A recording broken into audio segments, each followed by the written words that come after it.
next guest is one of the most exciting young stars to burst on the screen for a long, long time. She was the darling in The Darling Buds of May. You can see her currently in a movie with Tom Selleck and Marlon Brando called Christopher Columbus, that movie. And she just finished a movie with John Cleese. We're delighted to welcome here, ladies and gentlemen, Catherine-Zeta Jones.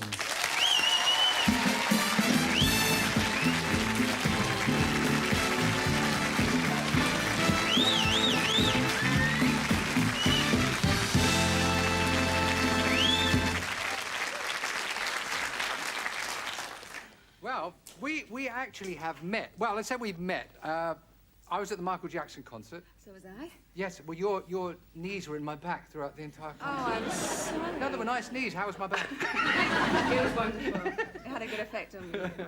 Right, now, you've been working with John Cleese in a new movie. Yes, a movie called Splitting Heirs that was written by Eric Idle, who stars in it as well, alongside Rick Moranis, who was in Honey, I Shrunk the Kids. And so it's my first kind of big movie where I have a substantial part, so I'm looking forward to seeing that in the cinema next year. I guess and you probably get a bit fed up with this, they might think that you were an overnight success because of Darling Buds of May, but in actual fact, I mean, you were doing your little party pieces at Nipper, weren't you? Yeah, I started off in the theatre. I was in Annie and Bugsy Malone when I was But a little before that, girl. well, you were in a tutu at 4 years of age doing stuff Well, called Your Mum. Well, for any little girl, I went to go to the local dancing school, which was literally in the church hall around from where I used to live in Wales. And I was never pushed into it, which is fantastic, you know, and this is why I probably still want to do it, and I still have an energy and an enthusiasm for it. Yeah, I mean, I remember I was in the amateur dramatics doing The Sound of Music. And you won a talent contest? Yeah, I won a talent contest. A Butlins? At Butlins, So yeah. did I. Did you? What did you do? Oh, I did a Shirley Bassey take-off. Oh, I did that as well. Oh. What? Can you remember what song you sang? Yeah, I sang This Is My Life. And I'm not going to do the impression for you Oh, now. I feel I could in in that this dress, you could have done it, Catherine. No. Well, I'll come on another- again and do another- my whole medley, yeah. You're big brave, of course. I mean, this is like a film story, and it's like Hollywood movie time. You were in 42nd Street. Yeah. And tell us what happened from there.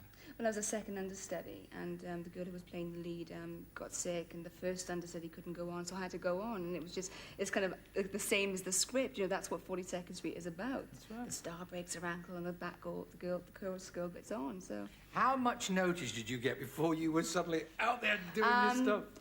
1 o'clock in the afternoon. Are you kidding, on the same day? Yeah.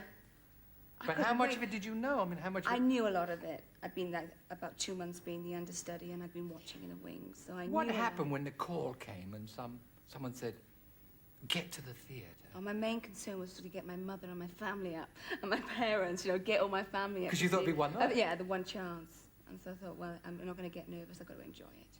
And I did.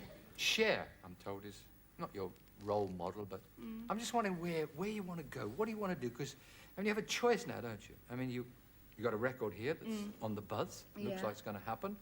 You have television, a #1 show. You have films coming. Where do you see the ultimate future for you? Your choice, if you can write the scene. If I could write the scene, I would really like... I mean, as you say about Cher, and...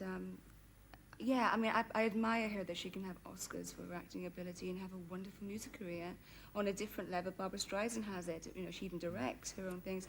Not that I want to be a director, an actor, starring it, sing the soundtrack and do all that, but I'd like to run the three on a par. I mean, I enjoy performing, and I haven't performed live now for 5 years since, you know, on stage, and I'm missing it. And I like variety. I think it's the spice of life, variety.